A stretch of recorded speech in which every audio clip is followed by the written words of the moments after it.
अजदमलजनोन्नत्यभूत्यर्पकाय क्षित्यामत्यल्पभृत्येष्वपि कुजनकृतोद्धत्यभूत्याजकाय कर्त्रे धर्त्रे च हर्त्रे हयमुखहरये मुत्रपात्रे नमस्ते तस्मै कस्मैचिदस्मन्मनसि धृतकथा विस्मृतौ स्मारकाय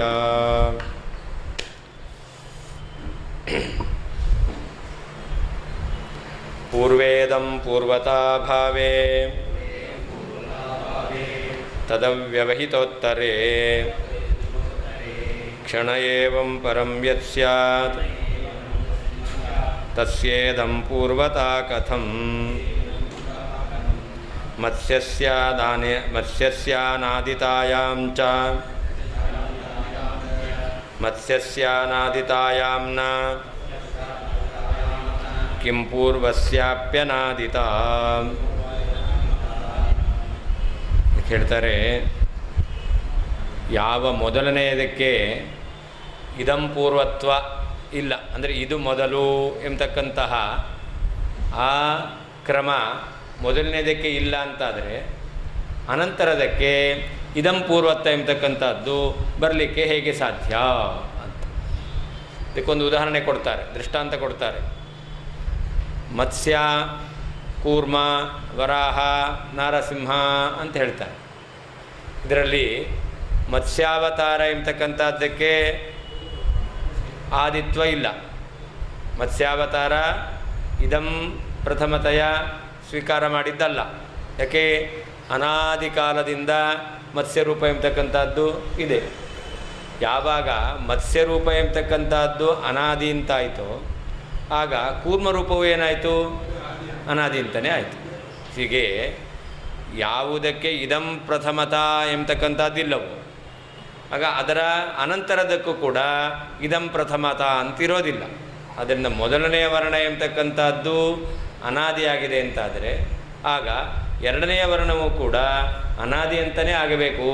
ಅದಕ್ಕೆ ಇದು ಆದಿ, ಇದು ಮೊದಲನೆಯ ಉಚ್ಚಾರಣೆ ಅಂತ ಹೇಳಲಿಕ್ಕೆ ಬರುವುದಿಲ್ಲ.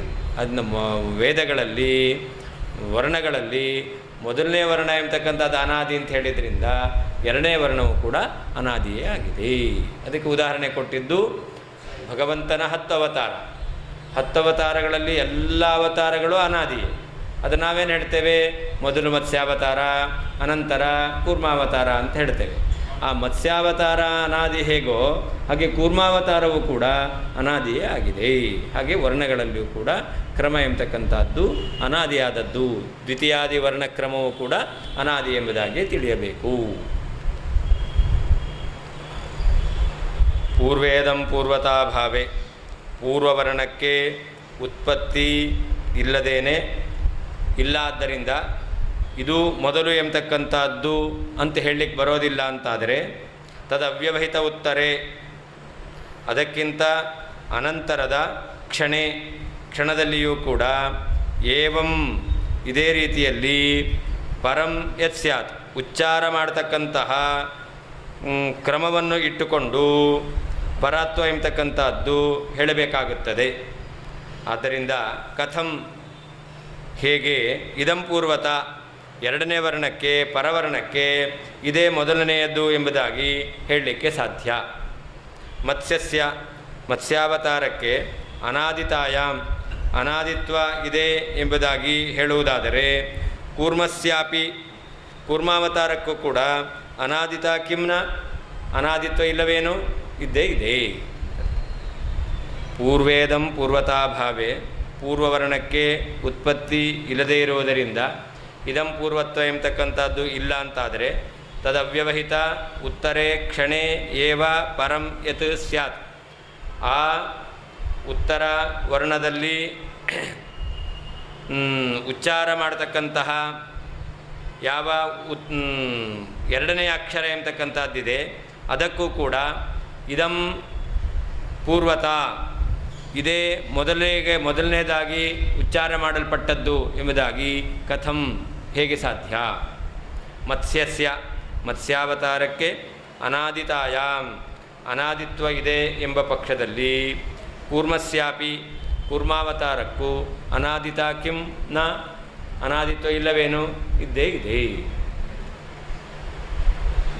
ಅನಾದಿ ಈಶ್ವರ ಬುದ್ಧೌ ಪ್ರಾಗ್ವ್ಯಕ್ತ ಏಕವರ್ಣಸ್ಯ ಅನಾದಿತ್ವ ಸಂಭವೇಪಿ ಪಶ್ಚಾದ್ವ್ಯಕ್ತವರ್ಣಾನಾಂ ಕಥಂ ಅನಾದಿತ್ವಂ?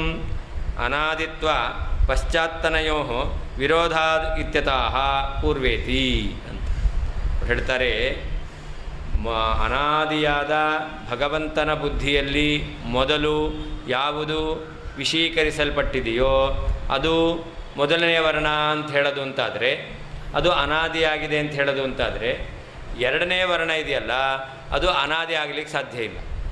ಯಾಕೆ? ಅನಾದಿ ಮತ್ತು ಅನಂತರ ಇದೆರಡೂ ಕೂಡ ವಿರುದ್ಧ. ಅನಾದಿ ಅಂತ ಹೇಳೋದು, ಅನಂತರ ಅಂತ ಹೇಳೋದು.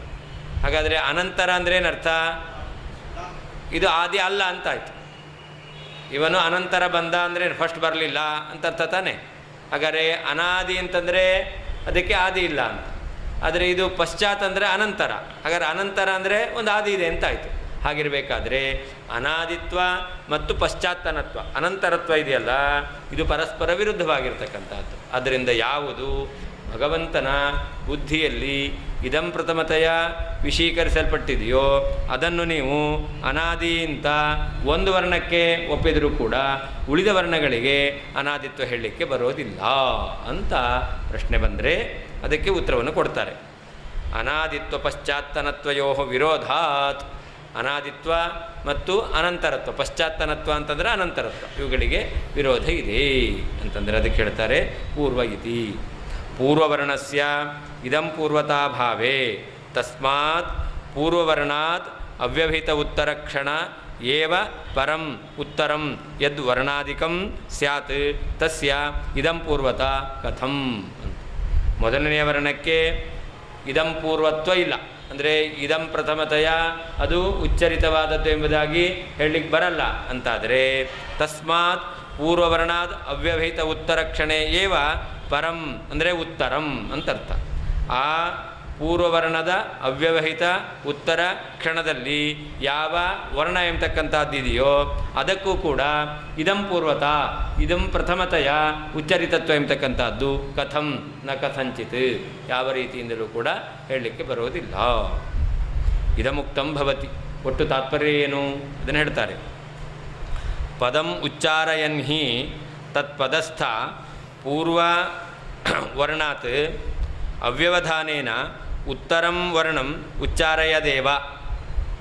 ಯಾರು ಪದವನ್ನು ಉಚ್ಚಾರಣೆ ಮಾಡ್ತಾನೋ ಅವನು ಮೊದಲನೆಯ ವರ್ಣವನ್ನು ಉಚ್ಚಾರಣೆ ಮಾಡಿದ ಅವ್ಯವಹಿತ ಕ್ಷಣದಲ್ಲಿಯೇ ಎರಡನೇ ವರ್ಣವನ್ನು ಉಚ್ಚಾರಣೆ ಮಾಡಬೇಕು. ಗಜ ಅಂತ ಗಾ ಎಂಬತಕ್ಕಂತಹ ಅಕ್ಷರವನ್ನು ಉಚ್ಚಾರಣೆ ಮಾಡಿ ಒಂದು 5 ನಿಮಿಷ ಬಿಟ್ಟು ಆಮೇಲೆ ಜಾ ಅಂತ ಹೇಳಿದ್ರೆ ಏನು ಅರ್ಥ ಆಗುತ್ತೆ? ಅರ್ಥಜ್ಞಾನ ಬರಲ್ಲ. ಹಾಗಾದರೆ ಗಜ ಶಬ್ದದಿಂದ ಅರ್ಥಜ್ಞಾನ ಬರಬೇಕು ಅಂತಾದರೆ ಗಾ ಎಂಬತಕ್ಕಂಥ ವರ್ಣವನ್ನು ಉಚ್ಚಾರಣೆ ಮಾಡಿ ಅವ್ಯವಹಿತ ಉತ್ತರ ಕ್ಷಣದಲ್ಲಿ ಅದನ್ನು ಉಚ್ಚಾರಣೆ ಮಾಡಿ ಅನಂತರದಲ್ಲಿಯೇ ಉತ್ತರ ವರ್ಣವನ್ನು ಉಚ್ಚಾರಣೆ ಮಾಡಬೇಕು. ಅನ್ಯಥಾ ಸನ್ನಿಧ್ಯಭಾವ ಪ್ರಸಂಗಾತ್, ಸಾನ್ನಿಧ್ಯ ಇಲ್ಲ, ಒಂದು ವರ್ಣಕ್ಕೂ ಇನ್ನೊಂದು ವರ್ಣಕ್ಕೂ ವಿಳಂಬ ಇಲ್ಲದೇನೆ ಉಚ್ಚಾರಣೆ ಮಾಡಲಿಲ್ಲ ಅಂತಾಗಬೇಕು. ವಿಳಂಬ ಇಲ್ಲದೇನೆ ಉಚ್ಚಾರಣೆ ಮಾಡಿದ್ರೆ ಜ್ಞಾನ ಬರುತ್ತೆ, ಪದ ಅಂತ ಆಗುತ್ತೆ, ಜ್ಞಾನ ಬರುತ್ತೆ. ಗಾ ಅಂತ ಹೇಳೋದು 1 ಗಂಟೆ ಬಿಟ್ಟು ಜಾ ಅಂತ ಹೇಳೋದು, ಇನ್ನೊಂದು ಗಂಟೆ ಬಿಟ್ಟು ಆ ಅಂತ ಹೇಳೋದು, ಈ ರೀತಿಯಲ್ಲಿ ಒಂದೊಂದು ರೀತಿಯಾಗಿರ್ತಕ್ಕಂತಹ ಪದಗಳನ್ನು ವರ್ಣಗಳನ್ನು ನಾವು ವಿಳಂಬೇನ ಉಚ್ಚಾರಣೆ ಮಾಡ್ತೇವೆ ಅಂತಂದರೆ ಅದಕ್ಕೆ ಸಾನ್ನಿಧ್ಯ ಇಲ್ಲ, ಅವಿಳಂಬೇನ ಉಚ್ಚರಿತತ್ವ ಇಲ್ಲ, ಆವಾಗ ಜ್ಞಾನ ಎಂಬತಕ್ಕಂಥದ್ದು ಬರೋದಿಲ್ಲ. ಹಾಗಾದರೆ ಏನು ಮಾಡಬೇಕು? ಮೊದಲನೇ ವರ್ಣ ಉಚ್ಚಾರ ಮಾಡಿ ಅದರ ಅವ್ಯವಹಿತ ಕ್ಷಣದಲ್ಲಿ ಮುಂದಿನ ವರ್ಣವನ್ನು ಉಚ್ಚಾರಣೆ ಮಾಡಬೇಕು. ಏವಂಚ ಅನಾದಿ ಏಕವರ್ಣ ಪೃಷ್ಠ ಲಂಬಿನಾಂ ಅನಂತಾನಾಮಪಿ ವರ್ಣಾನಾಂ ಅನಾದಿತ್ವಂ ಬಲಾದ್ ಆಪಾತತಿ ಇತಿ. ಅದರಿಂದ ಒಂದು ವರ್ಣ ಅನಾದಿಯಾಗಿದೆ ಅಂತಾದರೆ, ಪದ ಅಂತಾಗಬೇಕು ಅಂತಾದರೆ ಆ ವರ್ಣದ ಅನಂತರದಲ್ಲಿ ಇನ್ನೊಂದು ವರ್ಣ ಇರಲೇಬೇಕು. ಹಾಗಾದ್ರೆ ಅದು ಪದ ಅಂತಾಯಿತು, 2 ವರ್ಣ ಸೇರಿ. ಇನ್ನು ವಾಕ್ಯ ಅಂತಾಗಬೇಕು ಅಂತಾದರೆ ಆ ಪದದ ಅನಂತರದಲ್ಲಿ ಪುನಃ ಇನ್ನೊಂದು ಪದ ಇರಬೇಕು. ಅದರ ಪದದಲ್ಲಿ ಇನ್ನೊಂದು ಪದ ಇರಬೇಕು. ಹೀಗೆ ಅನಂತ ವರ್ಣಗಳು ಕೂಡ ಅನಾದಿ ಅಂತಲೇ ಆಯಿತು. ಅದರಿಂದ ಒಂದು ವರ್ಣಕ್ಕೆ ಅನಾದಿತ್ವ ಇದ್ದರೆ ಎರಡನೇ ವರ್ಣಕ್ಕೆ ಪಶ್ಚಾತ್ತನತ್ವ ಬಂತು. ಆದ್ದರಿಂದಾಗಿ ಅದನ್ನು ಅನಾದಿ ಆಗಲಿಕ್ಕೆ ಸಾಧ್ಯ ಇಲ್ಲ ಅಂತ ಪ್ರಶ್ನೆ ಮಾಡಲಿಕ್ಕೆ ಸಾಧ್ಯ ಇಲ್ಲ. ಮೊದಲನೇ ವರ್ಣ ಅನಾದಿ ಆಯಿತು ಅಂತಂದರೆ ಅದರ ಅನಂತರದಲ್ಲಿ ಬಂದಿರತಕ್ಕ ವರ್ಣವೂ ಕೂಡ ಅನಾದಿಯೇ ಆಗಿರಬೇಕು. ಯಾಕೆ? ಅದು ಪದ ಅಂತ ಕರಿಬೇಕು ಅಂತಂದರೆ ಅವಿಲಂಬೇನ ಉಚ್ಚರಿತ ಆಗಿರಬೇಕು. ತಡೆ ಮಾಡದೆ ವಿಳಂಬ ಇಲ್ಲದೇನೆ ಉಚ್ಚಾರಣೆ ಮಾಡಿದ್ದಾಗಿರಬೇಕು. ಅದರಿಂದ ಎಲ್ಲದಕ್ಕೂ ಅನಾದಿತ್ವ ಸಿದ್ಧವಾಗುತ್ತೆ. ತತ್ರ ದೃಷ್ಟಾಂತರ ಮಾಹ ಅಂತ ಆ ವಿಷಯದಲ್ಲಿ ಇನ್ನೊಂದು ದೃಷ್ಟಾಂತವನ್ನು ಹೇಳ್ತಾ ಇದ್ದಾರೆ. ಮತ್ಸ್ಯ ಇತಿ ಉಭಯೋರಪಿ ಭಗವದವತಾರತ್ವಾತ್ ಯಥಾ ಅನಾದಿತ ತದ್ವತ್ ತದ್ಬುದ್ಧೀನಾಂ ತದಭಿವ್ಯಕ್ತ ಉತ್ತರೋತ್ತರ ವರ್ಣಾನಾಮಪಿ ಅನಾದಿತ್ವಂ ಇತಿ ಭಾವಃ. ಮತ್ಸ್ಯಾದಿಗಳು, ಮತ್ಸ್ಯ ಕೂರ್ಮ ಎಲ್ಲವೂ ಭಗವಂತನ ಅವತಾರ. ಮತ್ಸ್ಯ ಕೂರ್ಮ ಭಗವಂತನ ಅವತಾರವೇ ಆಗಿದ್ದರೂ ಕೂಡ ಮತ್ಸ್ಯಾವತಾರವೂ ಅನಾದಿ, ಕೂರ್ಮಾವತಾರವೂ ಅನಾದಿ. ಹೇಗೋ ಹಾಗೆ ಭಗವಂತನ ಬುದ್ಧಿಯೂ ಅನಾದಿ. ಭಗವಂತನ ಬುದ್ಧಿಯಲ್ಲಿ ವಿಷಯವಾಗಿರ್ತಕ್ಕಂತಹ ಯಾವ ವರ್ಣಕ್ರಮ ಇದೆ, ವರ್ಣ ಮತ್ತು ವರ್ಣಕ್ರಮ, ಅದು ಕೂಡ ಅನಾದಿಯೇ ಆಗಿದೆ ಅಂತ. ಹೀಗೆ ಭಗವಂತನ ಅವತಾರಗಳಲ್ಲಿ ಯಾವ ರೀತಿಯಲ್ಲಿ ಎರಡಕ್ಕೂ ಅನಾದಿತ್ವ ಇದೆಯೋ ಹಾಗೆ ಭಗವಂತನ ಬುದ್ಧಿಗೂ ಅನಾದಿತ್ವ ಇದೆ. ಭಗವಂತನ ಬುದ್ಧಿಯಲ್ಲಿ ವಿಷಯವಾಗಿರ್ತಕ್ಕಂತಹ ವರ್ಣಕ್ರಮಗಳಿಗೂ ಕೂಡ ಅನಾದಿತ್ವ ಇದೆ. ಅನಾದಿಯೇ, ಆ ಕ್ರಮವೂ ಅನಾದಿಯೇ.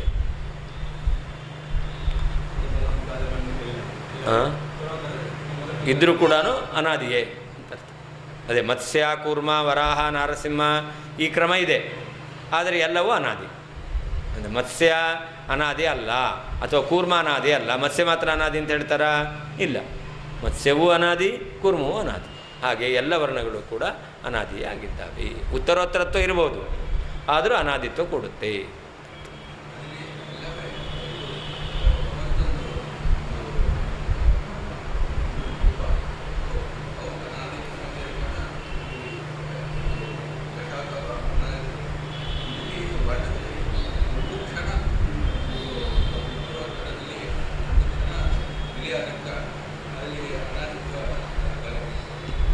ಅದು ಉಚ್ಚಾರ ಮಾಡೋದು ಮಾತ್ರ ಒಂದು ಕ್ಷಣ, ಆಯಿತಾ? ಭಗವಂತ ಮತ್ಸ್ಯನಾಗಿ ಅವತಾರ ಮಾಡಿ ತಾನು ವ್ಯಕ್ತನಾದದ್ದು ಕೆಲವೇ ಕಾಲದಲ್ಲಿ, ಆದರೆ ಆ ಮತ್ಸ್ಯರೂಪ ಅನಾದಿ ಅಲ್ವಾ? ಭಗವಂತ ಮತ್ಸ್ಯನಾಗಿ ನಮಗೆ ಕಂಡದ್ದು, ನಮಗೆ ಅಂದರೆ ಯಾರು ಕಂಡ್ರೋ, ಸತ್ಯವ್ರತ ರಾಜನಿಗೆ ಅಂತ ಇಟ್ಕೊಡ್ರಿ, ಅವನಿಗೆ ಕಂಡಿದ್ದು ಯಾವುದೋ ಒಂದು ಕಾಲದಲ್ಲಿ. ಆದರೆ ಅದು ಅನಾದಿಯೋ ಅಥವಾ ಆದಿಯೋ? ಅನಾದಿ. ಯಾಕೆ? ಯಾವಾಗ ಒಂದು ಸರ್ತಿ ಕಂಡಿದ್ದಲ್ವ? ಹೌದಲ್ವಾ? ಆದರೆ ಹೇಗೋ ಹಾಗೆ ವರ್ಣ ಎಂಬತಕ್ಕಂಥದ್ದು ನಮಗೆ ಉಚ್ಚಾರಣೆ ಆದಾಗ ಅದು ತಿಳಿದು ಬಂದರೂ ಕೂಡ ವರ್ಣ ಎಂಬತಕ್ಕಂಥದ್ದು ಅನಾದಿಯೇ. ನಮಗೆ ಅಭಿವ್ಯಕ್ತ ಆಗೋದು ಮಾತ್ರ ಕೆಲವು ಕಾಲದಲ್ಲಿ ಅಷ್ಟೇ. ಅಡುಗೆ ಮಾಡಿಟ್ಟಿರ್ತೀರ, ಊಟ ಮಾಡೋದು ಯಾವಾಗಮ್ಮ ಅಂದ ಮಾತ್ರ ಅಡುಗೆ ಇಲ್ಲ ಅಂತ ಆಗುತ್ತಾ? ಅಡುಗೆ ಇದ್ದೇ ಇರುತ್ತೆ, ನೋಡೋ ಇರಲ್ಲ, ಆದರೆ ಅಡುಗೆ ಇದ್ದೇ ಇರುತ್ತೆ. ಹೌದಾ ಇಲ್ವೋ? ಹಾಗೆ ವರ್ಣಗಳೆಲ್ಲ ಇದ್ದೇ ಇರುತ್ತೆ. ನಮಗೆ ಅಭಿವ್ಯಕ್ತ ಆಗೋದು ಯಾವಾಗ, ನಮಗೆ ಗೊತ್ತಾಗೋದು ಯಾವಾಗ ಅಂತಂದರೆ ಅದು ಉಚ್ಚಾರಣೆ ಮಾಡಿದಾಗ. ಅಂದರೆ ಉಚ್ಚಾರಣೆ ಮಾಡಿದಾಗ ಅಭಿವ್ಯಕ್ತ ಆಯಿತು ಅಂದ ಮಾತ್ರಕ್ಕೆ ಆ ಕಾಲದಲ್ಲಿಯೇ ವರ್ಣ ಎಂಬತಕ್ಕಂಥದ್ದು ಹುಡ್ತು ಅಂತ ಅರ್ಥ ಅಲ್ಲ. ಅಧೋವಧಿ ವಿಹೇನೇನ ವಿಷ್ಣೋ ಪಾದೇನ ಸಂಗತ ಜಂಘಾಪ್ಯಧೋ ವಧೇರ್ಭಂಗಂ ಕಿನ್ನ ಕುರ್ಯಾದ್ ಬೃಹತ್ತನೋ ಆದ್ಯದ್ವಿತೀಯ ಭಾವೋಪಿ ತದ್ವತ್ ಸ್ಯಾದಪ್ಯನಾದಿಷು. ಇನ್ನೂ ಒಂದು ಉದಾಹರಣೆ ಕೊಡ್ತಾರೆ. ಮೊದಲನೆಯದ್ದು ಅನಾದಿ ಆದರೆ ಅನಂತರದ್ದು ಅನಾದಿ ಅಂತ. ಭಗವಂತ ಇದ್ದಾನಲ್ಲ, ಭಗವಂತ ಅವನು ಬೃಹತ್ತನೋಹೋ ಅಂತ. ಭಗವಂತ ಏನಾಗಿದ್ದಾನೆ? ವ್ಯಾಪ್ತವಾದ ಶರೀರ ಅಂತ. ಭಗವಂತನ ರೂಪಕ್ಕೆ ಆದಿ ಇಲ್ಲ, ಅಂತ ಇಲ್ಲ ಅಂತ ನಾವು ಕಂಡಿದ್ದಲ್ಲ, ಅರ್ಜುನ ಕಂಡಿದ್ದಾನೆ. ಅರ್ಜುನ ಭಗವಂತನ ವಿಶ್ವರೂಪವನ್ನು ನೋಡಿದಾಗ ಅವನೇನು ಹೇಳ್ತಾನೆ, ನಾಂತನ್ನ ಮಧ್ಯಂ ನ ಪುನಸ್ತವಾದಿಂ ಅಂತ ಅವನು ಹೇಳ್ತಾನೆ. ಅಂತ ಇಲ್ಲ, ಆದಿ ಇಲ್ಲ, ಮಧ್ಯ ಇಲ್ಲ, ಏನೂ ಇಲ್ಲ ಅಂತ. ಪರಮಾತ್ಮನ ಆ ಒಂದು ವಿಶ್ವರೂಪ, ಬೃಹತ್ತಾಗಿರ್ತಕ್ಕಂಥ ರೂಪ. ಆ ಭಗವಂತನ ಪಾದ ಇದೆಯಲ್ಲ, ಅದು ಕೆಳಗಿನ ಅವಯವ ಅಲ್ವಾ? ಆ ಕೆಳಗಿನ ಅವಯವ ಎಂಬತಕ್ಕಂಥದ್ದು ಇದೆಯಲ್ಲ, ಅದಕ್ಕೆ ಅವಧಿ ಇಲ್ಲ, ಅದು ಮುಗಿಯುತ್ತೆ ಅಂತಿಲ್ಲ. ಭಗವಂತನ ಪಾದ ಇಲ್ಲಿ ಮುಗೀತು ಅಂತಿಲ್ಲ. ಅಂದರೆ ಭಗವಂತನ ಪಾದಕ್ಕೆ ಅವಧಿ ಇಲ್ಲ. ಅವಧಿ ಅಂತಂದರೆ ಬಾರ್ಡ್ರ್. ಭಗವಂತನ ಪಾದಕ್ಕೆ ಒಂದು ಗಡಿ, ಬಾರ್ಡ್ರ್ ಎಂಬತಕ್ಕಂಥದ್ದಿಲ್ಲ. ಇಲ್ಲ ಅಲ್ವಾ? ಹೇಗೆ ಭಗವಂತನ ಪಾದಕ್ಕೆ ಅವಧಿ ಎಂಬತಕ್ಕಂಥದ್ದಿಲ್ವೋ, ಭಗವಂತನ ಪಾದದ ಮೇಲಿರ್ತಕ್ಕಂಥದ್ದು ಯಾವುದು? ಜಂಘ ಅಂತ ಹೇಳ್ತಾರೆ. ಈ ಮೊಣಕಾಲಿನ ಮಂಡಿ ಇದೆಯಲ್ಲ, ಅದಕ್ಕಿಂತ ಕೆಳಗಿನ ಭಾಗ, ಅದಕ್ಕೆ ಆದಿ ಇದೆಯಾ? ಅದಕ್ಕೆ ಅವಧಿ ಇದೆಯಾ? ಆದಿ ಅಲ್ಲ, ಅವಧಿ ಇದೆಯಾ? ಅದಕ್ಕೂ ಅವಧಿ ಇಲ್ಲ. ಪರಮಾತ್ಮನ ಪಾದ, ಆ ಪಾದದಲ್ಲಿಯೇ ಸೇರಿಕೊಂಡಿರ್ತಕ್ಕಂಥದ್ದು ಯಾವುದು? ಈ ಜಂಘ ಎಂಬತಕ್ಕಂಥದ್ದು. ಪರಮಾತ್ಮನ ಪಾದಕ್ಕೆ ಯಾವ ರೀತಿಯಲ್ಲಿ ಅವಧಿ ಇಲ್ವೋ, ಹಾಗೆ ಪರಮಾತ್ಮನ ಕಾಲಿನಲ್ಲಿ ಸೇರಿಕೊಂಡಿರ್ತಕ್ಕಂಥ ಅದರ ಅನಂತರದಲ್ಲಿ ಮೇಲಿರ್ತಕ್ಕಂತಹ ಯಾವ ಜಂಘ ಇದೆ, ಅದಕ್ಕೂ ಕೂಡ ಅವಧಿ ಎಂಬತಕ್ಕಂಥದ್ದಿಲ್ಲ. ಹೇಗೋ ಪೂರ್ವವರ್ಣಕ್ಕೆ ಆದಿ ಎಂಬತಕ್ಕಂಥದ್ದಿಲ್ಲ, ಅನಾದಿ ಆಗಿದೆ ಅಂತಂದರೆ, ಆ ಪೂರ್ವವರ್ಣದ ಜೊತೆಯಲ್ಲೇ ಇರತಕ್ಕಂಥದ್ದು ಉತ್ತರವರ್ಣ, ಅದಕ್ಕೂ ಕೂಡ ಆದಿ ಇಲ್ಲ, ಅದು ಅನಾದಿಯೇ ಅಂತ. ಹೇಗೆ ಪರಮಾತ್ಮನ ವ್ಯಾಪ್ತವಾಗಿರ್ತಕ್ಕಂತಹ ರೂಪವನ್ನು ತೆಗೆದುಕೊಂಡಾಗ ಪಾದಕ್ಕೆ ಅವಧಿ ಇಲ್ಲ, ಒಂದು ಬಾರ್ಡ್ರ್ ಇಲ್ಲ ಅಂತ ನಾವು ಹೇಳ್ತೇವೆ.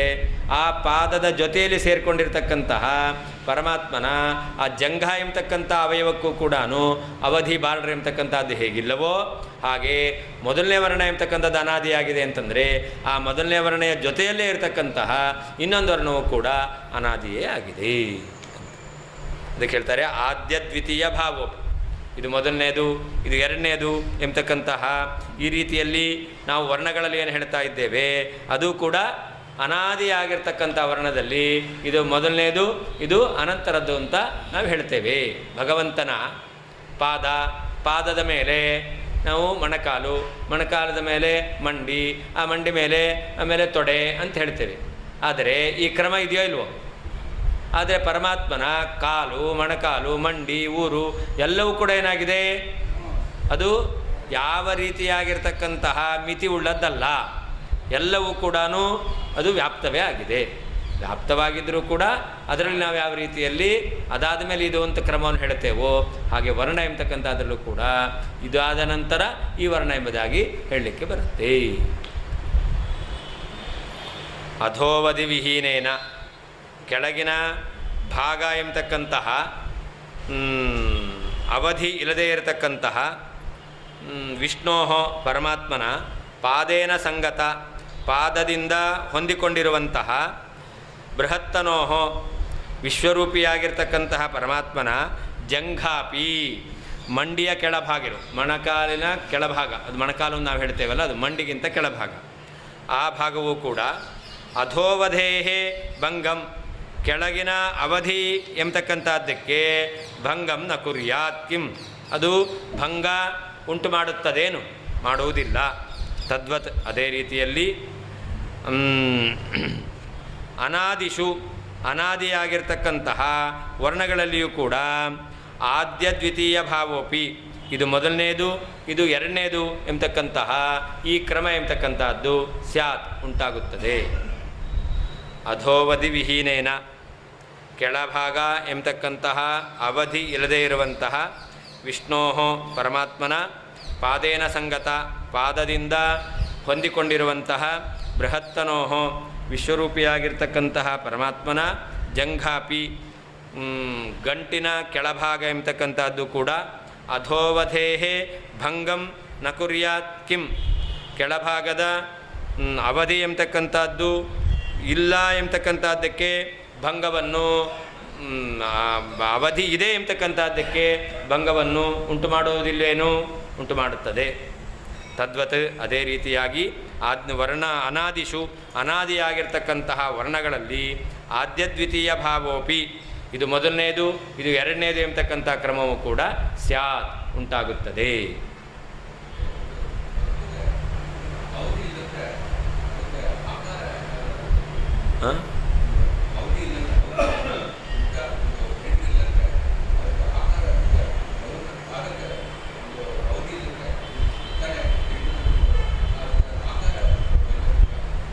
ಆಕಾರವೂ ಇದೆ, ಅವಧಿಯೂ ಇಲ್ಲ. ವೇದ ಹೇಳ್ತಾ ಇದೆ ಭಗವಂತನಿಗೆ ಆಕಾರ ಇದೆ, ಭಗವಂತನಿಗೆ ಅವಧಿ ಇಲ್ಲ. ವ್ಯಾಪ್ತ ಅಂತಲೂ ಹೇಳುತ್ತೆ, ಸರ್ವತ್ರ ವ್ಯಾಪ್ತ ಅಂತಲೂ ಹೇಳುತ್ತೆ, ಅವನಿಗೆ ಆಕಾರ ಇದೆ ಅಂತಲೂ ಹೇಳುತ್ತೆ. ಇಲ್ಲಾಂದರೆ ಆ ಅರ್ಜುನ ಪರಮಾತ್ಮ ರೂಪವನ್ನು ಹೇಗೆ ನೋಡ್ತಾನೆ?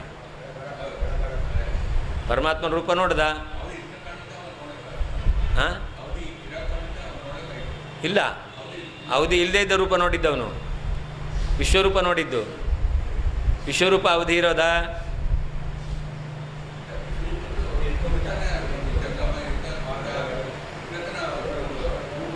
ಹೌದು, ರೂಪನೂ ಇತ್ತು. ಅದಕ್ಕೇನಾದರೂ ಮಿತಿ ಇದೆಯಾ? ಬಾರ್ಡ್ರ್ ಇದೆಯಾ? ಅವನೇ ಹೇಳ್ತಾ ಇದ್ದಾನಲ್ಲ, ನಿನ್ನ ರೂಪಕ್ಕೆ ಆದಿ ಇಲ್ಲ ಅಂತ ಇಲ್ಲ ಅಂತ ಅವನೇ ಹೇಳ್ತಾ ಇದ್ದಾನೆ. ಮತ್ತು ಮಿತಿಯಲ್ಲಿದೆ, ಬಾರ್ಡ್ರಲ್ಲಿದೆ, ಅವಧಿಯಲ್ಲಿದೆ. ಅವಧಿ ಇಲ್ಲ, ಆಕಾರ ಇದೆ.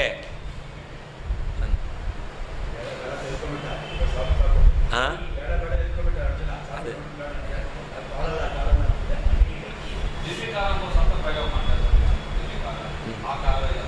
ಹಾಂ, ನಿರಾಕಾರ ಬೇರೆ, ನಿರ್ವಿಕಾರ ಬೇರೆ. ನಿರಾಕಾರ ಅಂದರೆ ಆಕಾರ ಇಲ್ಲ, ನಿರ್ವಿಕಾರ ಅಂದರೆ ವಿಕಾರ ಇಲ್ಲ ಅಂತ ಅರ್ಥ. ಬಾಲ್ಯಾವಸ್ಥೆ, ಯೌವನಾವಸ್ಥೆ, ವಾರ್ಧಕ್ಯಾವಸ್ಥೆ ಇದೆಲ್ಲ ವಿಕಾರ. ಆಕಾರ ಅಂತಂದರೆ ಒಂದು ಫಿಗರ್. ಪರಮಾತ್ಮನಿಗೆ ರೂಪ ಇದೆ, ಫಿಗರ್ ಇದೆ, ಆದರೆ ಇದಿಲ್ಲ, ಪರಿಣಾಮ ಇಲ್ಲ, ಅದು ನಿರ್ವಿಕಾರ. ಹಾಂ, ನಿರಾಕಾರನು ಅಂತ ಹೇಳ್ತಾರೆ. ನಿರಾಕಾರ ಅಂದ್ರೇನು? ಆಕಾರ ಇಲ್ಲ ಅಂದರೆ ನಮಗಿರುವ ಆಕಾರ ಇಲ್ಲ, ಪ್ರಾಕೃತವಾದ ಆಕಾರ ಇಲ್ಲ. ಅಪ್ರಾಕೃತವಾದ ಆಕಾರ ಪರಮಾತ್ಮನಿಗಿದೆ. ಪೂರ್ವವರ್ಣಸ್ಯ ಅನಾದಿತ್ವೇ ತತ್ಸಂಬದ್ಧ ದ್ವಿತೀಯವರ್ಣಸ್ಯಾಪಿ ಅನಾದಿತ್ವಂ ಸಮ್ಯಕ್ ಬುದ್ಧೌ ಆರೋಹಾಯ ಸ್ಪಷ್ಟದೃಷ್ಟಾಂತಾಂತರ ಮುಖೇನ ಪುನಃ ಅಪಿ ಉಪಾದಯತಿ. ಮೊದಲನೇ ವರ್ಣ ಅನಾದಿಯಾಗಿದೆ, ಮೊದಲನೇ ವರ್ಣದ ಸಂಬಂಧವುಳ್ಳಂತಹ ಎರಡನೇ ವರ್ಣವು ಕೂಡ ಅನಾದಿಯೇ ಆಗಿದೆ ಎಂಬತಕ್ಕಂತಹ ವಿಷಯ ಬುದ್ಧಿ ಅವರೋಹಾಯ. ನಮ್ಮ ಬುದ್ಧಿಯಲ್ಲಿ ಅದು ಗಟ್ಟಿಯಾಗಿ ನಿಲ್ಲಬೇಕು. ಅದಕ್ಕೋಸ್ಕರ ಸ್ಪಷ್ಟ ದೃಷ್ಟಾಂತಾಂತರ ಮುಖೇನ, ಇನ್ನೊಂದು ಸ್ಪಷ್ಟವಾದ ಉದಾಹರಣೆಯನ್ನು ಹೇಳುವ ಮೂಲಕ ಉಪಪಾದಯತಿ, ಸಮರ್ಥನೆ ಮಾಡ್ತಾ ಇದ್ದಾರೆ. ಅಧೋವಧಿ ಅಂತ. ಅಧೋವಧಿ ಅಂತಂದರೆ ಅಧರ ಅವಧಿ, ಕೆಳಗಿನ ಅವಧಿ ಅಂದರೆ ಬಾರ್ಡರ್ ಅಂತ ಅರ್ಥ. ಏಕ ಭಗವದವಯಸ್ಯಾಪಿ ಅವಧಿ ಶೂನ್ಯತ್ವೇ ತತ್ಸಂಬದ್ಧ ದ್ವಿತೀಯ ಅವಯವಸ್ಯಾಪಿ ಅವಧಿ ಶೂನ್ಯತ್ವೇ ಹೇತುಂ ಸೂಚಯಿತುಂ ಬೃಹತ್ತನೋ ಇತ್ಯುಕ್ತಂ. ಭಗವಂತನ ಒಂದು ಅವಯವಕ್ಕೆ ಅವಧಿ ಇಲ್ಲ, ಅದರಂತೆ ಇನ್ನೊಂದು ಅವಯವಕ್ಕೂ ಕೂಡ ಅವಧಿ ಇಲ್ಲ ಅಂತ ತಿಳಿಸ್ಲಿಕ್ಕೋಸ್ಕರ ಬೃಹತ್ತನೋಹ ಅಂತ ವಾದಿರಾಜರು ಹೇಳ್ತಾ ಇದ್ದಾರೆ ಅಂತ. ಏಕ ಭಗವದವಯಸ್ಯ, ಭಗವಂತನ ಕಾಲು ಎಂಬತಕ್ಕಂಥ ಒಂದು ಅವಯವಕ್ಕೆ ಅವಧಿ ಶೂನ್ಯತ್ವೆ, ಅದಕ್ಕೆ ಬಾರ್ಡ್ರ್ ಇಲ್ಲ ಅಂತ ಆಗಿಬಿಟ್ರೆ, ಗಡಿ ಇಲ್ಲ ಅಂತಾದರೆ ತತ್ಸಂಬದ್ಧ ದ್ವಿತೀಯ ಅವಯವಸ್ಯಾಪಿ, ಆ ಮೊದಲನೆಯ ಅವಯವದ ಸಂಬಂಧ ಇರತಕ್ಕಂತಹ ಎರಡನೇ ಅವಯವಕ್ಕೂ ಕೂಡ ಅವಧಿ ಶೂನ್ಯತ್ವೇ, ಅವಧಿ ಇಲ್ಲ ಎಂಬತಕ್ಕಂಥದ್ದನ್ನು ಅದಕ್ಕೆ ಹೇತುಂ ಸೂಚಯಿತು, ಅದಕ್ಕೆ ಕಾರಣವನ್ನು ತಿಳಿಸ್ಲಿಕ್ಕೋಸ್ಕರ ಬೃಹತ್ತನೋಹ ಇತ್ಯುಕ್ತಂ, ಬೃಹತ್ತನೋಹ ಪರಮಾತ್ಮನಃ ಅಂತ ಹೇಳಿದ್ದಾರೆ. ವಿಶ್ವರೂಪದೇಹೇ ನಾಂತಂ ನ ಮಧ್ಯಂ ನ ಪುನಃ ತವ ಆದಿಂ ಇತಿ ಅನಂತ ಬಾಹು ಉದರ ವಕ್ತ್ರನೇತ್ರಂ ಇತಿ ಚ ಪ್ರತ್ಯೇಕಂ ಅವಯವಾನಾಂ ಅನಂತತ್ವೋಕ್ತೇಃ ಉಭಯೋಃ ಅಪಿ ಅವಧಿಶೂನ್ಯತ್ವಂ ಯುಕ್ತಿಯುಕ್ತಂ ಪ್ರಾಮಾಣಿಕಂಚ ಇತಿ ಭಾವಃ. ಇಲ್ಲಿಗ ಪರಮಾತ್ಮನ ರೂಪವನ್ನು ಅರ್ಜುನ ಕಂಡಿದ್ದಾನೆ. ಆ ವಿಶ್ವರೂಪದಲ್ಲಿ ನಾಂತಂ ಅಂತ ಇಲ್ಲ, ನ ಮಧ್ಯಂ ಮಧ್ಯ ಕಾಣಿಸ್ತಾ ಇಲ್ಲ, ನ ಪುನಃ ತವ ಆದಿಂ ನಿನ್ನ ಆದಿ ಅದು ಕಾಣಿಸ್ತಾ ಇಲ್ಲ. ಅಷ್ಟೇ ಅಲ್ಲ, ಅನಂತ ಬಾಹು ಉದರ ವಕ್ತ್ರ ನೇತ್ರ, ಪರಮಾತ್ಮನಿಗೆ ಅನಂತ ಕೈಗಳಿದೆ, ಅನಂತ ಉದರಗಳಿದೆ, ಅನಂತ ಮುಖಗಳಿದೆ, ಅನಂತ ಕಣ್ಣುಗಳಿದೆ ಅಂತ ಈ ರೀತಿಯಲ್ಲಿ ಪ್ರತ್ಯೇಕವಾಗಿ ಅವಯವವನ್ನು ಹೇಳಿದ್ದಾರೆ. ಅವಯವಗಳಿಗೆ ಅನಂತತ್ವವನ್ನು ಹೇಳಿದ್ದಾರೆ. ಈ ರೀತಿಯಲ್ಲಿ ಉಭಯೋ ಅಪಿ ಅವಧಿಶೂನ್ಯತ್ವಂ ಯುಕ್ತಿ ಯುಕ್ತಂ ಅಂತ. ಹಾಗಾದರೆ ಪರಮಾತ್ಮನ ಅವಯವಗಳು ಪ್ರತ್ಯೇಕವಾಗಿ ಅದು ಅನಂತವಾಗಿದೆ, ಅವಯವಗಳಿಗೆ ಅವಧಿ ಎಂಬತಕ್ಕಂಥದ್ದು ಇಲ್ಲ, ಅನಂತವೂ ಆಗಿದೆ ಅವಧಿಯೂ ಇಲ್ಲ. ಇದೆರಡೂ ಕೂಡ ಪ್ರಾಮಾಣಿಕ. ಯಾಕೆ? ಪ್ರತ್ಯಕ್ಷದಿಂದ ಸಿದ್ಧವಾಗಿದೆ, ಅರ್ಜುನ ನೋಡಿದ್ದಾನೆ.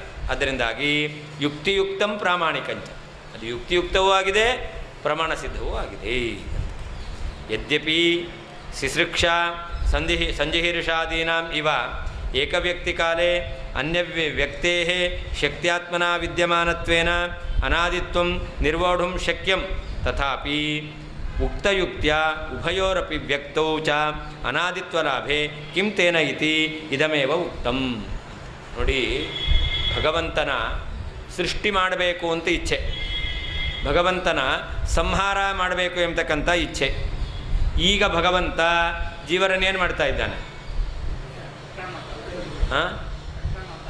ಭಗವಂತ ರಕ್ಷಣೆ ಮಾಡಿ, ಇದು ಸ್ಥಿತಿಕಾಲ ಅಲ್ವಾ?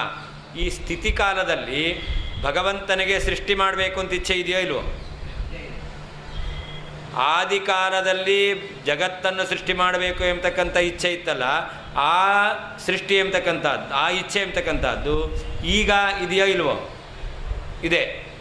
ಆ ಸೃಷ್ಟಿ ಮಾಡಬೇಕು ಎಂಬತಕ್ಕಂಥ ಇಚ್ಛೆ ಪ್ರಳಯ ಕಾಲದಲ್ಲಿ ಇದೆಯೋ ಇಲ್ವೋ? ಇಲ್ಲ. ಯಾಕೆ? ಸೃಷ್ಟಿ ಮಾಡಬೇಕು ಅಂತ ಇಚ್ಛೆ ಇದ್ದರೆ ಪ್ರಳಯ ಆಗೋದೆ ಅಂತಾನೆ ನೀವು ಹೇಳ್ತೀರಾ? ಅಲ್ಲ, ಭಗವಂತನ ಸೃಷ್ಟಿ ಮಾಡಬೇಕು ಎಂಬತಕ್ಕಂಥ ಇಚ್ಛೆ ಪ್ರಳಯ ಕಾಲದಲ್ಲೂ ಇದೆ. ಅದು ಹೇಗೆ ಅಂತಂದರೆ, ಸಂಹಾರ ಮಾಡಬೇಕು ಎಂಬತಕ್ಕಂಥ ಇಚ್ಛೆ ವ್ಯಕ್ತವಾಗಿದೆ, ಸೃಷ್ಟಿ ಮಾಡಬೇಕು ಎಂಬತಕ್ಕಂಥ ಇಚ್ಛೆ ಶಕ್ತ್ಯಾತ್ಮನ ಇದೆ. ಆದರೆ ಒಂದು ಶಕ್ತ್ಯಾತ್ಮನ ಇದೆ, ಅಭಿವ್ಯಕ್ತ ಆಗಲಿಲ್ಲ ಅಂತ ಅರ್ಥ. ಇನ್ನೊಂದು ಅಭಿವ್ಯಕ್ತವಾಗಿದೆ. ಹಾಗಾದರೆ ಪರಮಾತ್ಮನ ಎಲ್ಲ ಇಚ್ಛೆಯೂ ನಿತ್ಯ, ಎಲ್ಲ ಇಚ್ಛೆಯೂ ಎಲ್ಲ ಕಾಲದಲ್ಲೂ ಇದೆ. ಆದ್ದರಿಂದ ಸೃಷ್ಟಿ ಮಾಡಬೇಕು ಎಂಬತಕ್ಕಂಥ ಇಚ್ಛೆ ಪ್ರಳಯ ಕಾಲದಲ್ಲಿದೆ, ಅದು ಸೃಷ್ಟಿ ಮಾಡಬೇಕು ಎಂಬತಕ್ಕಂಥ ಇಚ್ಛೆ ಪ್ರಳಯ ಕಾಲದಲ್ಲಿ ಶಕ್ತ್ಯಾತ್ಮನ ಇದೆ ಅಂತ ಹೇಳ್ತೇವೋ ಇಲ್ಲೋ? ಹಾಗೆ ಶಕ್ತ್ಯಾತ್ಮನ ಅಭಿವ್ಯಕ್ತಿ ಇಲ್ಲ ಅಂತ. ಹಾಗೆ ಮೊದಲನೇ ವರ್ಣ ಉಚ್ಚಾರ ಮಾಡುವಂತಹ ಕಾಲದಲ್ಲಿ ಎರಡನೇ ವರ್ಣ ಅದು ಶಕ್ತ್ಯಾತ್ಮನ ಇದೆ ಅಂತ ಹೇಳಿಕ್ಕೆ ಬರ್ತಿತ್ತೋ ಇಲ್ವೋ? ಯಾವ ರೀತಿಯಲ್ಲಿ ಭಗವಂತನ ಸೃಷ್ಟಿ ಮಾಡಬೇಕು ಎಂಬತಕ್ಕಂಥ ಇಚ್ಛೆ, ಸಂಹಾರ ಮಾಡಬೇಕು ಎಂಬತಕ್ಕಂಥ ಇಚ್ಛೆ, ಇದೆರಡೂ ಕೂಡ ಅನಾದಿ ನಿತ್ಯ. ಅನಾದಿ ನಿತ್ಯವಾಗಿರ್ತಕ್ಕಂಥದ್ದು ಯಾವಾಗಲೂ ಇದೆ ಅಂತ ಹೇಳಬೇಕು. ಆದರೆ ಯಾವಾಗಲೂ ಇದೆ ಅಂತ ಹೇಗೆ ಕೊಡಿಸ್ತೇವೆ? ಸೃಷ್ಟಿ ಮಾಡುವಂತಹ ಕಾಲದಲ್ಲಿ ಸಂಹಾರ ಮಾಡಬೇಕು ಎಂಬತಕ್ಕಂಥ ಇಚ್ಛೆ ಶಕ್ತ್ಯಾತ್ಮನ ಇದೆ, ಸಂಹಾರ ಕಾಲದಲ್ಲಿ ಸೃಷ್ಟಿ ಮಾಡಬೇಕು ಎಂಬತಕ್ಕಂಥ ಇಚ್ಛೆ ಶಕ್ತ್ಯಾತ್ಮನ ಇದೆ ಅಂತ ಹೇಗೆ ಹೇಳ್ತೇವೋ ಹಾಗೆ ಮೊದಲನೇ ವರ್ಣ ಉಚ್ಚಾರ ಮಾಡಬೇಕಾದ್ರೆ ಎರಡನೇ ವರ್ಣ ಎಂಬತಕ್ಕಂಥದ್ದು ಶಕ್ತ್ಯಾತ್ಮನ ಇದೆ ಅಂತ ಹೇಳಿ ಕೂಡಿಸ್ಲಿಕ್ಕೆ ಬರ್ತಿತ್ತು. ಅದನ್ನು ಬಿಟ್ಟು ಇಷ್ಟೆಲ್ಲ ಭಗವಂತನ ಪಾದ ಎಂಬತಕ್ಕಂಥದ್ದು ಯಾವ ರೀತಿಯಲ್ಲಿ ಅವಧಿ ಶೂನ್ಯವೋ ಹಾಗೆ ಪರಮಾತ್ಮನ ಮೇಲಿನ ಭಾಗ ಜಂಘ ಎಂಬತಕ್ಕಂಥದ್ದು ಅವಧಿ ಶೂನ್ಯ ಅಂತ ಹೇಳ್ತಾ ಇದ್ದಾರೆ. ಯಾಕೆ ಅಂತಂದರೆ, ಯುಕ್ತಿಯಿಂದ ಭಗವಂತನ ಅವಯವಗಳಲ್ಲಿ ಕ್ರಮ ಎಂಬತಕ್ಕಂಥದ್ದು ಹೇಗಿದೆ ಕೂಡಿಸ್ಲಿಕ್ಕೆ ಬರುತ್ತೋ ಹಾಗೆ ವರ್ಣಗಳಲ್ಲಿಯೂ ಕೂಡ ಯುಕ್ತಿಯಿಂದಲೇ ಕ್ರಮವನ್ನು ಕೂಡಿಸ್ಲಿಕ್ಕೆ ಬರುತ್ತೆ ಅಂತ ಹೇಳಲಿಕ್ಕೆ ಬರ್ತಾ ಇರಬೇಕಾದ್ರೆ ವ್ಯಕ್ತ್ಯಾತ್ಮನ ಶಕ್ತ್ಯಾತ್ಮನ ಎಂಬತಕ್ಕಂಥ ಉದಾಹರಣೆಯನ್ನು ಕೊಟ್ಟು ಹೇಳ್ತಕ್ಕಂಥದ್ದು ಸರಿಯಲ್ಲ ಅಂತ ವಾದಿರಾಜರು ಇದನ್ನು ನಿರೂಪಣೆ ಮಾಡಿದ್ದಾರೆ. ಯದ್ಯಪಿ ಸಿಸೃಕ್ಷಾ ಸಂಜಿಹೀರ್ಷಾದೀನ, ಸಿಸೃಕ್ಷಾ ಅಂದರೆ ಸೃಷ್ಟಿ ಮಾಡಬೇಕು ಅಂತ ಇಚ್ಛಾ, ಸಂಜಿಹೀರ್ಷ ಅಂತಂದರೆ ಸಂಹಾರ ಮಾಡಬೇಕು ಅಂತ ಇಚ್ಛಾ. ಇವುಗಳಿಗೆ ಏಕವ್ಯಕ್ತಿ ಕಾಲೇ ಅನ್ಯವ್ಯಕ್ತೇ ಶಕ್ತ್ಯಾತ್ಮನ ವಿದ್ಯಮಾನತ್ವೇ, ಒಂದು ಇರಬೇಕಾದ್ರೆ ಸೃಷ್ಟಿ ಮಾಡಬೇಕು ಅಂತ ಇಚ್ಛೆ ಇದ್ದಾಗ ಅದು ವ್ಯಕ್ತವಾಗಿದ್ದಾಗ ಸಂಹಾರ ಮಾಡಬೇಕು ಎಂಬತಕ್ಕಂಥದ್ದು ಶಕ್ತ್ಯಾತ್ಮನ ಇರುತ್ತೆ.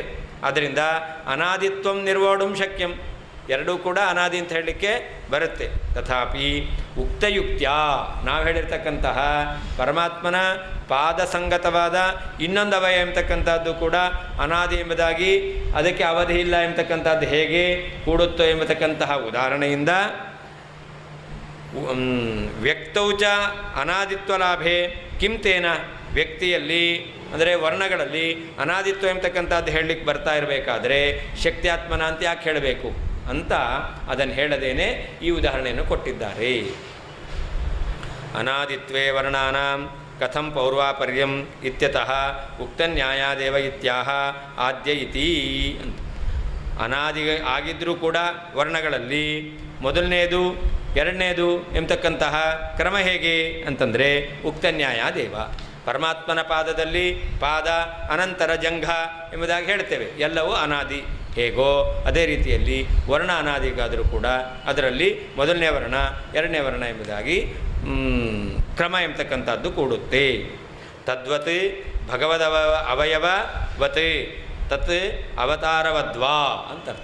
ಭಗವಂತನ ಅವಯವದಂತೆ ಅಥವಾ ಭಗವಂತನ ಅವತಾರದಂತೆ. ಅವಯವದಲ್ಲಿ ಯಾವ ರೀತಿಯಲ್ಲಿ ಕ್ರಮ ಇದೆಯೋ, ಅವತಾರಗಳಲ್ಲಿ ಯಾವ ರೀತಿಯಲ್ಲಿ ಕ್ರಮ ಇದೆಯೋ, ಹಾಗೆ ವರ್ಣಗಳಲ್ಲಿಯೂ ಕೂಡ ಕ್ರಮ ಇದೆ ಅಂತ. ಅನಾದಿರ್ಬೀಜ ಸಂತಾನಃ ತಥೈವಾಂಕುರ ಸಂತತಿಃ ಅತಕ್ರಮಿಕಯೋಶ್ಚ ಅನಾದಿತ್ವಂ ತತ್ವಂ ಋಣದ್ಧಿಕಃ. ನೋಡಿ, ಬೀಜ ಮತ್ತು ಅಂಕುರ, ಈ ಬೀಜ ಇದೆಯಲ್ಲ, ಆ ಬೀಜ ಸಂತತಿಯು ಅನಾದಿ, ಅಂಕುರ ಸಂತತಿಯು ಕೂಡ ಅನಾದಿ. ಹಾಗಾದರೆ ಅನಾದಿಯಾದ ಬೀಜದ ಸಂತತಿಯನ್ನು ಅನುಸರಿಸಿಕೊಂಡು ಅನಾದಿಯಾಗಿರ್ತಕ್ಕಂತಹ ಅಂಕುರದ ಸಂತತಿ ಇದೆ. ಮೊಳಕೆ, ಬೀಜ ಮೊಳಕೆ ಆಗುತ್ತೆ. ಹಾಗಾದರೆ ಬೀಜ ಅದು ಕೂಡ ಅನಾದಿಯಿಂದ ಇದೆ, ಮೊಳಕೆ ಆಗೋದು ಕೂಡ ಅನಾದಿಯಿಂದ ಇದೆ. ಆದರೆ ಬೀಜದ ಅನಂತರದಲ್ಲಿ ಮೊಳಕೆ, ಆದರೆ ಆನಂತರ್ಯವೂ ಇದೆ. ಬೀಜ ಸಂತತಿಯು ಅನಾದಿ, ಮೊಳಕೆ ಸಂತತಿಯು ಅನಾದಿ. ಆದರೆ ಬೀಜ ಸಂತತಿಯ ಅನಂತರ ಮೊಳಕೆಯ ಸಂತತಿ ಅಂತ ಹೇಳಬೇಕು. ಹಾಗೆ ಮೊದಲನೇ ವರ್ಣವೂ ಅನಾದಿ, ಎರಡನೇ ವರ್ಣವೂ ಅನಾದಿ. ಆದರೆ ಮೊದಲನೇ ವರ್ಣದ ಅನಂತರ ಎರಡನೇ ವರ್ಣ ಎಂಬುದಾಗಿ ಕೂಡ ಹೇಳಲಿಕ್ಕೆ ಬರುತ್ತೆ.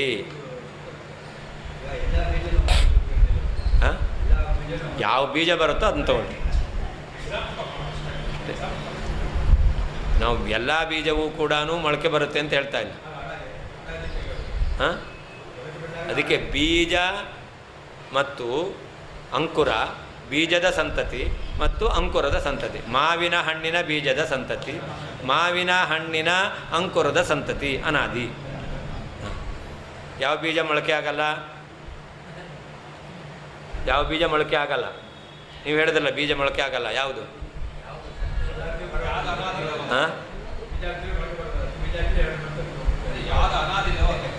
ಅಲ್ಲ, ಬೀಜ ಮೊಳಕೆ ಯಾವುದು ಆಗಲ್ಲ ಅಂದೆ. ಮೊಳಕೆ ಆಗದೇ ಇರತಕ್ಕಂಥ ಬೀಜ ಯಾವುದು ಅಂದೆ.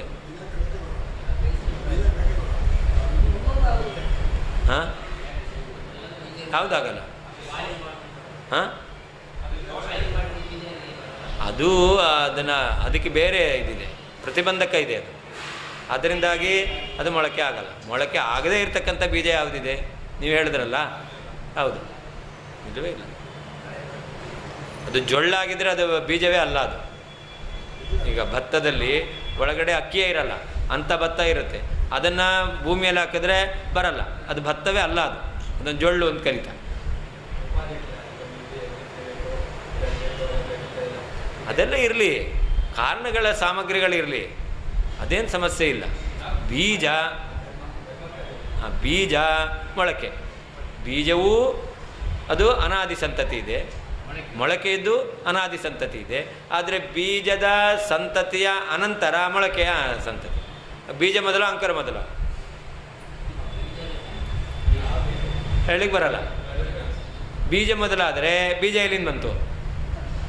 ಅಂಕುರ ಇರಬೇಕು. ಅಂಕುರ ಮೊದಲಾದರೆ ಬೀಜ ಎಲ್ಲಿಂದ ಬಂತು? ಅಲ್ಲ, ಅಂಕುರ ಎಲ್ಲಿಂದ ಬಂತು? ಬೀಜ ಮೊದಲಾದರೆ ಬೀಜ ಎಲ್ಲಿಂದ ಬಂತು? ಅಂಕುರ ಮೊದಲಾದರೆ ಅಂಕುರ ಎಲ್ಲಿಂದ ಬಂತು? ಪ್ರಶ್ನೆ ಬರುತ್ತೆ. ಅದಕ್ಕೇನು ಹೇಳಬೇಕು? ಎರಡು ಕೂಡ ಅನಾದಿ ಅಂತ ಹೇಳಬೇಕು. ಆದರೆ ಬೀಜ ಸಂತತಿ ಅವಲಂಬಿಸಿಕೊಂಡು ಮೊಳಕೆ ಸಂತತಿ, ಹೌದಲ್ವೋ? ಹಾಗೆ ಮೊದಲನೇ ವರ್ಣ ಅನಾದಿಯಾದದ್ದು, ಎರಡನೇ ವರ್ಣ ಅನಾದಿಯಾದದ್ದು.